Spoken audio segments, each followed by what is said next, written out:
আসসালামু আলাইকুম। শীতের সকালে মেয়েকে শীতের গেঞ্জি টেঞ্জি পরায় আমার লগে শাকের শাক তুলতে চলে আইছি। তো এই শাকটা কী শাক সেটা আপনাদেরকে দেখাইতেছি যে আপনারা এটাকে চিনেন কিনা।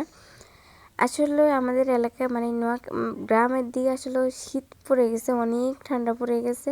তো শীতের পোশাক এখন পরতে হয়, বিশেষ করে নভেম্বর মাসের 8 তারিখ থেকে অনেক বেশি একটা ঠান্ডা পড়তেছিল। তো আজকে নভেম্বর মাসেতে শীত পড়লো কি আমাদের দিনগুলা কি থেমে থাকে বলেন? এই যে সুন্দর সুন্দর কুয়াশার ভিতরে আবার একটু রোদ, তো বিষয়গুলো ভালো লাগে। একদিকে হচ্ছে রোদ পোড়ানি হচ্ছে, আর একদিকে হচ্ছে শাক তোলা হচ্ছে।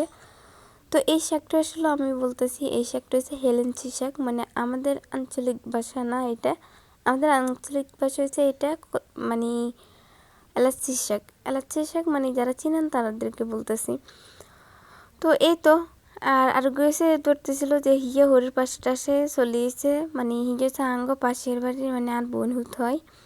তো যাকে দিয়েছে আয় আর হলো ইন্দি হাক তুলতেছি ইন্দি আর যে আমার ক্যামেরাম্যান হিয়া আমার একটু পর আগে একটু একটু ভিডিও করে, এইটা হয়েছে হিয়ার কাজ।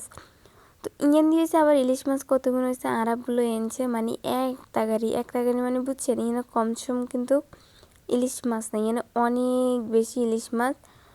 তো ইলিশ মাছ কে কে খেতে পছন্দ করেন? আমার মনে হয় বাঙালি কম বেশ ব্যাকে ইলিশ মাছের প্রতি আসক্ত।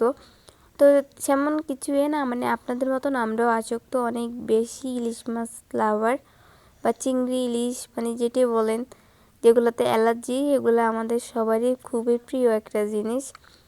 তো অ্যালার্জি খাইলে আমাদের পুরো অ্যালার্জি না সরি ইলিশ মাছ খাইলে একদম অ্যালার্জি পুরো ভর্তি হয়ে যায়।